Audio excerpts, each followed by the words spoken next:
अस्सलाम वालेकुम। आज 10th क्लास हम लोग इसमें मुस्तक़ की किस्में पढ़ेंगे।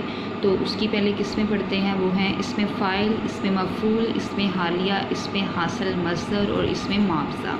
इसमें मफ़ूल यानी सब्जेक्ट, काम करने वाला, फ़ाइल जो होता है उसे कहते हैं। वो इसमें मुश्तक़ है जो किसी फ़ाइल को ज़ाहिर करे। जैसे वसीम यानी वसीम ने ख़त लिखा, यानी वसीम ख़त लिखता है, ठीक है।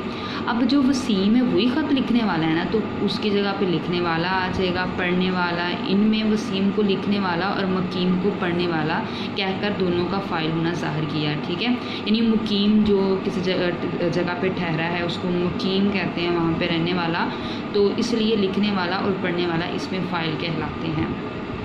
इसमें फ़ाइल की किस्में, अब इसमें फ़ाइल की दो किस्में हैं। इसमें फ़ाइल क़यासी और इसमें फ़ाइल समाई। इसमें फ़ाइल क़यासी वो इसम है जो कायदे के मुताबिक मस्दर से बनाया जाता है। मस्दर यानी जिसके लास्ट में वो अल्फाज जिनके लास्ट में नून अलिफ ना आता है। मस्दर तो किसी से नहीं बनता, लेकिन हम लोग मस्दर से नए अल्फाज बना सकते हैं। जैसे लिखना मस्दर है तो लिखना से हम लोग वाला लगा देंगे तो लिखने वाला बन जाएगा, ठीक है। अगर लड़की है तो वाली हम लोग कर लेंगे। पढ़ना है तो पढ़ना से हम लोग पढ़ने वाला कर लेंगे। तो ये आप लोगों का फ़ाइल कैसे बनाने का, ये जैसे मैंने आपको बताया वैसे उन्होंने ये नीचे भी बताया हुआ है कि मस्दर के आखिर से अलिफ हटाकर मुज़क्कर के लिए यानी मर्द के लिए और मुन्नस के लिए हम लोग वाली लगाने से जो है इसमें फ़ाइल बना लेते हैं। जैसे पढ़ना से पढ़ने वाला या पढ़ने वाली, ठीक है। लिखना से लिखने वाला या लिखने वाली। इसमें फ़ाइल समाई।